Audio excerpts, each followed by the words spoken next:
Bonjour, on se retrouve aujourd'hui pour le tirage par choix, donc les 4 tas du samedi. Je vais vous montrer les jeux que j'ai utilisés, les bracelets, puis après on commencera. Donc le tarot, j'ai décidé d'utiliser le tarot Klimt en mini, en fait, parce que je l'aime bien, ça fait longtemps que je ne l'avais pas utilisé. Voilà. Ensuite, pour l'oracle, j'ai décidé d'utiliser un oracle que j'ai depuis un certain temps. Ça doit faire quelques mois, il me semble que je l'ai eu au mois de mai, un truc comme ça. Et je ne l'ai jamais utilisé parce que j'ai vu beaucoup de revues en fait, de ce jeu-là. Je l'ai eu dans les premières ventes. Hein. Je l'ai commandé en fait en précommande, donc je l'ai reçu très très vite.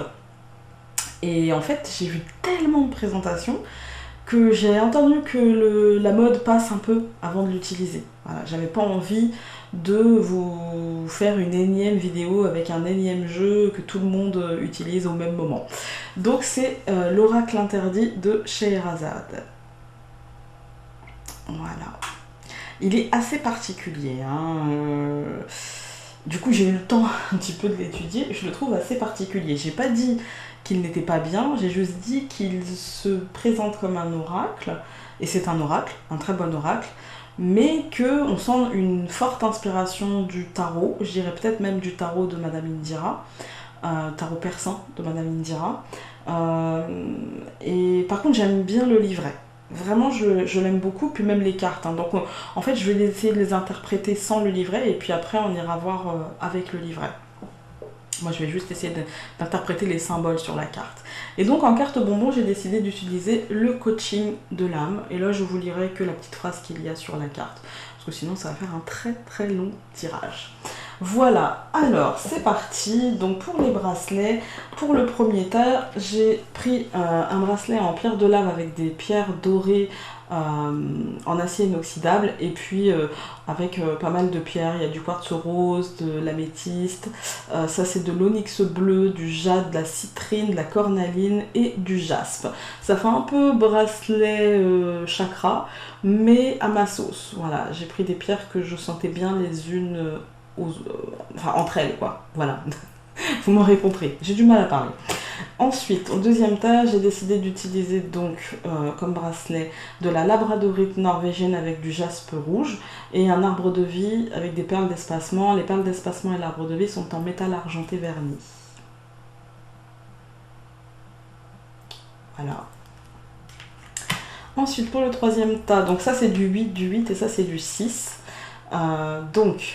C'est une croix en résine, un peu imitation All Wheat, avec de la rhodonite, non, rhodochrosite, à chaque fois je confonds, et de l'obsidienne. Voilà, pareil, les perles d'espacement sont en métal argenté verni. Et enfin, là c'est du lapis lazuli, évidemment. J'ai pris ma petite mat, alors j'ai pris du lapis lazuli et de l'obsidienne. Donc là, oui, c'est du lapis lazuli avec des perles d'espacement en résine. Voilà, un peu bronze. Pour aller avec le lapis, c'est plutôt joli. Voilà, je vous laisse choisir, prenez votre temps. N'hésitez pas à mettre pause si vous avez besoin davantage de temps, tout simplement. Hein. Et moi, je vais y aller avec le premier tas. Alors, avec le tarot, nous avons le soleil, qui est ressorti aussi dans le Lenormand, le soleil, hein, le Lenormand d'hier.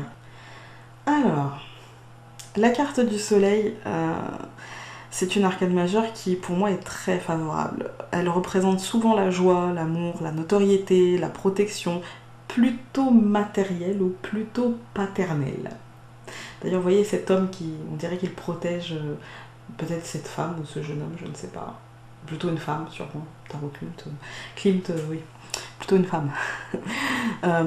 Toutefois, parfois, elle nous indique aussi peut-être quelques excès. Excès protecteurs, mais aussi excès en tout genre. Hein.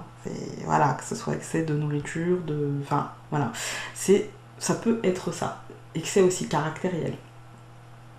Mais ici, le soleil, il se présente droit, donc il nous indique surtout que le moment est venu pour moi, encore une fois, hein, d'exprimer et d'assumer au grand jour nos besoins, nos émotions, nos sentiments. Voilà. cette carte, pour moi, elle indique surtout que l'expression de nos sentiments, l'expression de nos besoins, de nos ressentis, ne fera que nous rendre plus heureux et sûrement beaucoup plus libres. Donc c'est une possibilité. Voilà, on va dire qu'en synthèse, c'est une possibilité que vous avez. Voilà. Ensuite, avec l'oracle de Scheherazade, l'oracle interdit de Scheherazade, nous avons le minaret. Je ne sais pas pourquoi, en fait, il y a souvent dans les oracles ou dans des livres un petit peu le mot interdit, comme si on n'en avait pas accès. Mais non, c'est juste qu'avant ça n'existait pas en fait. Donc le minaret. Alors, si je mets en relation ces deux cartes, on a le soleil. Le minaret pour moi, en plus vous voyez cette carte très orangée avec ce soleil en fond, ce soleil couchant, ou levant d'ailleurs, hein, mais bon, vu que c'est orangé comme ça, je dirais couchant, tu vois. Pour moi, c'est vraiment les possibilités en fait. Hein. C'est vraiment les possibilités de s'élever, les possibilités peut-être de se libérer, cette lumière en fait que l'on fait entrer, cette vérité. En fait, hein, cette vérité que l'on fait entrer peut-être dans notre vie, que l'on fait émerger en fait. Et peut-être si c'est un soleil couchant, je dirais peut-être la façade. Vous savez, la lumière, le soleil, c'est aussi l'extérieur. Donc c'est aussi la façade que l'on donne de nous à l'extérieur. Et peut-être qu'on baisse le rideau en fait, hein, et qu'enfin on va se montrer tel que l'on est. On va peut-être arrêter de se cacher derrière l'image que l'on a envie que les autres se fassent de nous. Et si c'est un soleil levant, peut-être que justement c'est un nouveau jour qui se lève et que c'est des possibilités qui s'amènent. Vous voyez ? On va aller voir le livret. Le minaret, retraite, solitude spirituelle. Je t'ai vu, là-bas, quand l'horizon ressemble au sang qui coule dans un sable abreuvé par la colère des morts. Ô toi, guerrier, réfugie-toi par seul l'or des minarets, écrivait un poète. Tout était dit en quelques mots. Le minaret vient d'un mot turc qui veut dire le phare, le manara, ou du mot swama, qui signifie cellule d'ermite. N'importe qui aura donc compris qu'il apporte la lumière à celui qui se réfugie en son sein, à celui qui choisit le silence, la solitude, la retraite, tant convoitée pour comprendre. Si, pour certains, le minaret renvoie à l'islam, il n'en est pourtant rien, puisque nombre d'entre eux furent construits bien avant l'apparition de cette religion. En Mésopotamie, déjà, on les nommait d'un autre nom. Alors, je suis désolée pour la prononciation. Ziggurat, qui signifiait alors la très haute. Sa fonction de réceptacle à l'esprit divin est donc définitivement liée à cet édifice, qui n'obtint sa forme phallique qu'avec l'islam, religion basée sur un patriarcat puissant. Le minaret est un refuge qu'il ne faut pas prendre pour une prison, même si la solitude lui est souvent associée. Cette carte dans le jeu désigne une décision que prendra un ermite, un druide ou tout autre sage pour se mettre à l'épreuve de la solitude et accéder à un autre niveau de compréhension. S'il désigne donc la quête de religiosité, il est néanmoins associé à la maison, celle qui protège, qui renforce le toit, qui est au-dessus de notre tête. En fonction des lames qui vont le couvrir ou l'entourer, le minaret peut signifier le spirituel ou non. À chacun d'y voir en quoi sa situation peut ou non lui correspondre. Dans tous les cas de figure, le minaret est plutôt une bonne lame de l'oracle interdit de Scheherazade. Ouais, avec le soleil, ouais. Enfin, moi, ça me parle. Je trouve que ça fait une bonne combinaison de cartes. Je trouve que voilà, les choses s'emboîtent bien et que autant on nous parle de protection, autant le minaret peut être une protection aussi. Autant, comme je vous ai dit, le soleil peut nous parler d'excès, autant là, ça nous parle aussi de besoin de retrait, en fait, un besoin de prendre conscience. Donc, je trouve que ça va bien ensemble. Ensuite, donc avec l'oracle, le coaching de l'âme, nous avons enthousiasme, je célèbre tout dans ma vie et j'éprouve une joie sans limite. Je célèbre tout, y compris les choses un peu moins bien. Voilà, pour le premier tas. Maintenant, pour le deuxième tas, avec le tarot Klimt, nous avons l'ermite renversé. J'en connais déjà qui font des bons. Alors, l'ermite renversée, ça peut être rébarbatif. Encore plus lorsqu'elle se présente dans un tirage avec une seule carte, quoi. Hein, on se dit, ok, bon, j'ai pu ça, tant pis, voilà, c'est comme ça. Mais en fait, pour moi, elle nous indique surtout une nécessité de repli et de solitude. Toutefois, ne voyez pas cette solitude ou ce repli comme une punition ou quelque chose, vous voyez, un abandon. N'imaginez pas que en fait, vous devez vous retirer du monde, ce n'est pas ça non plus. Hein. En fait, c'est la possibilité de vous rechercher vraiment. Voyez... Normalement, je vous la mettrai en incrustation. Sur la lame de l'ermite, il y a son bâton, d'accord? Son bâton et sa lampe. Pour moi, le bâton, c'est la recherche, vous voyez, un peu comme les aveugles. D'ailleurs, il a une lampe, c'est qu'il n'y voit pas forcément très bien. Donc c'est vraiment la recherche de soi par tâtonnement, d'accord? On n'est pas dans un exercice de recherche de soi intensif où c'est une ligne droite, une autoroute, etc. D'ailleurs, la recherche de soi n'est jamais vraiment comme ça, en fait. D'ailleurs, n'est jamais tout court comme ça. C'est toujours par tâtonnement, voilà. En fait, ça va nous demander d'y aller à notre rythme, en fait, hein, parce que justement, on n'aura peut-être pas forcément une vue très nette sur qui on est, vers qui on tend. Enfin voilà, c'est peut-être un peu compliqué. En tout cas, cette carte, elle vous invite à trouver le chemin vers la compréhension de vous-même, la compréhension de vos schémas, de vos mécanismes, de vos autolimitations, pour essayer en fait de vous en libérer. Ça peut être un petit peu dans la douleur ou un petit peu dans la difficulté parce que cette carte est renversée, vous pouvez avoir du mal en fait à choisir de faire ce chemin-là, mais c'est une nécessité. Si elle se présente renversée, pour moi, quand une carte se présente renversée dans le tarot, et surtout quand on n'en a qu'une seule, c'est vraiment la nécessité de et la difficulté à. Voilà. Et du coup, je vous invite à faire ce travail tranquillement, à votre rythme, encore une fois. N'allez pas vous blesser. N'oubliez pas le bâton de l'ermite et sa lampe. D'accord? Donc on y va à son rythme, on tâtonne. Ensuite, et d'ailleurs ça peut nous parler même d'une situation concrète. Hein. Peut-être que dans les prochains jours, ou peut-être que vous êtes déjà dedans, ou peut-être que vous allez y être dans les prochaines semaines aussi, dans une forme de questionnement à vous-même, et du coup prenez le temps. Pensez à l'ermite, prenez le temps. Voilà. Ensuite, donc avec l'oracle de Scheherazade, nous avons l'automne. Elles sont belles les cartes quand même. Hein. Moi, pour moi, l'automne, ça me parle de la récolte. Mais avant la récolte, eh bien, il faut... avant de pouvoir profiter des fruits de cette récolte, on dit souvent qu'il faut semer. Oui, c'est vrai. Mais après, il faut aussi prendre le temps d'aller récolter avant de pouvoir profiter de cette récolte. On oublie souvent cet effort-là. En fait, hein. C'est-à-dire que si on sème et qu'après on se dit c'est bon, ça a poussé, machin, mais qu'on va pas récolter, bah ça pourrit sur pied. Hein, on est d'accord.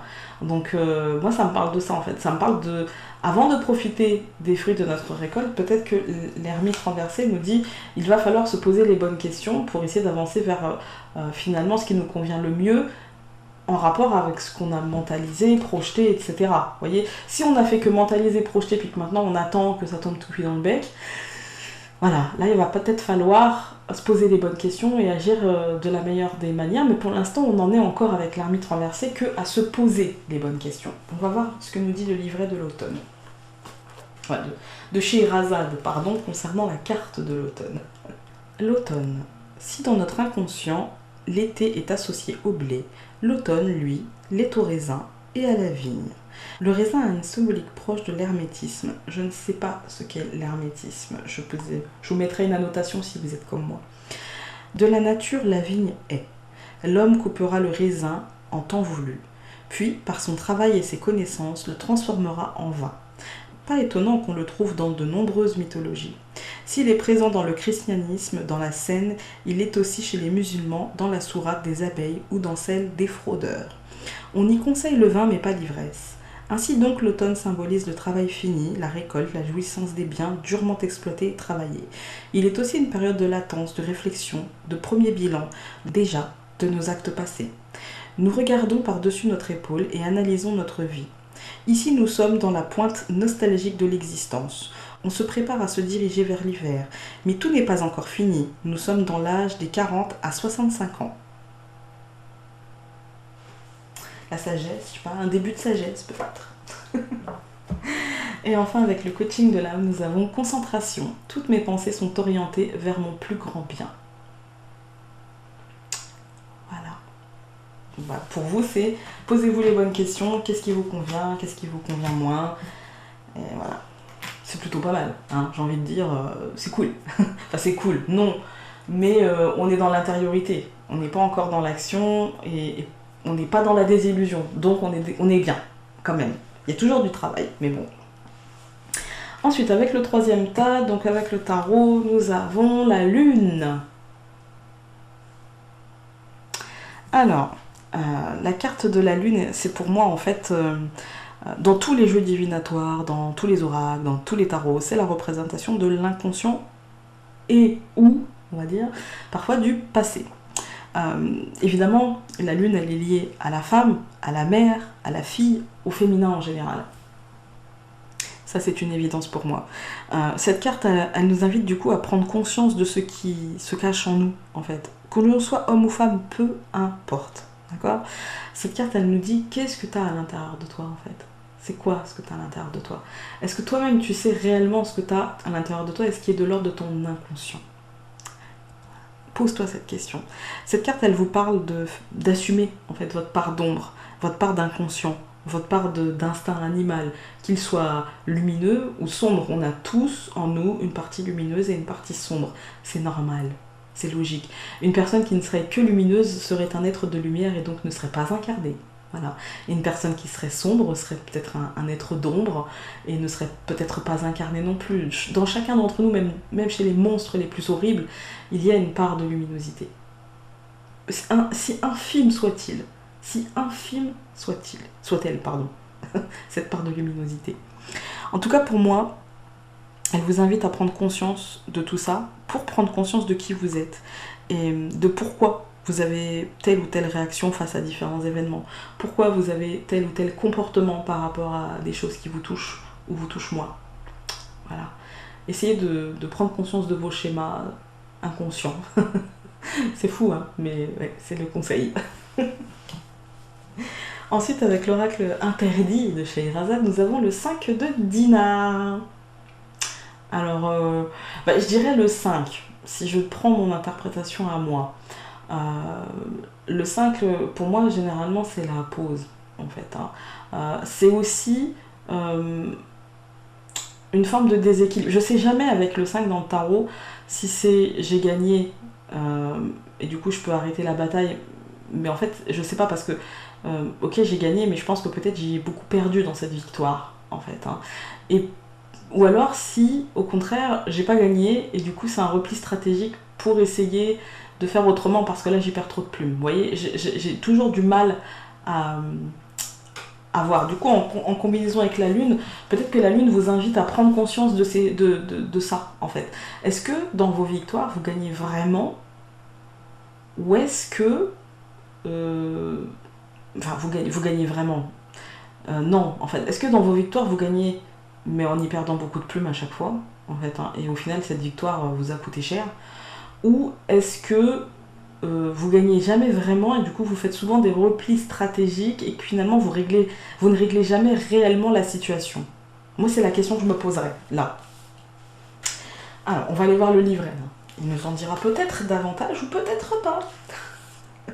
À mon avis il va pas nous en dire beaucoup plus. Alors le texte est tout petit. 5 de dinar. Carte annonçant le bien-être et l'équilibre entre tout ce qui est matériel et spirituel. La personne atteint suffisamment de maturité pour faire des choix sans être prise dans l'engrenage du vouloir pour vouloir plus.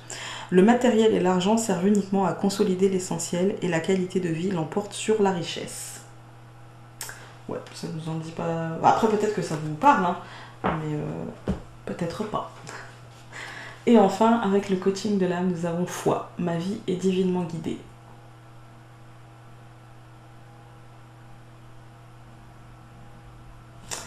Voilà. Hop.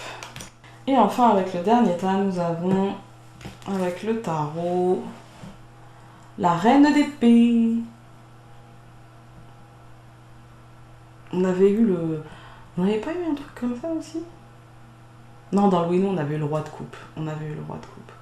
C'était ça. Donc là, on a la reine d'épée. Alors, la reine d'épée, pour moi, c'est pas la plus folichonne. Hein. clairement. Hein.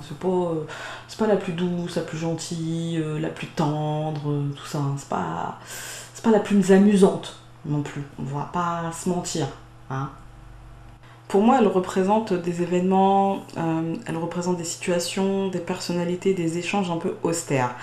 La reine d'épée, en fait, elle voit le monde à travers sa logique qui est assez morne, assez austère. Elle n'est en aucun cas dans l'émotionnel, bien au contraire.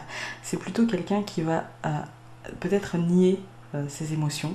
C'est quelqu'un qui va avoir un esprit structuré, avoir un esprit logique. Et du coup, elle vous dit que peut-être si vous avez besoin de sa logique et de sa rationalité dans votre vie, elle sera une super amie pour vous, en fait. Hein.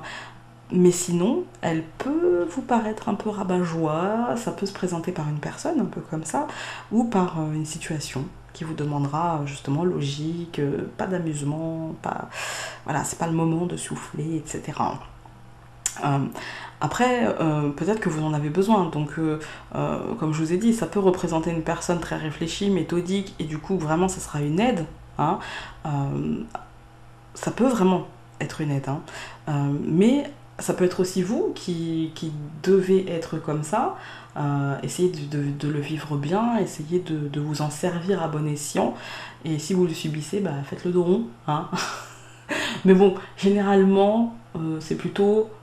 On a besoin de ça dans notre vie. On a besoin d'être comme ça dans notre vie. On a besoin de cette rationalité, de cette structure, de cette logique, en fait. Hein.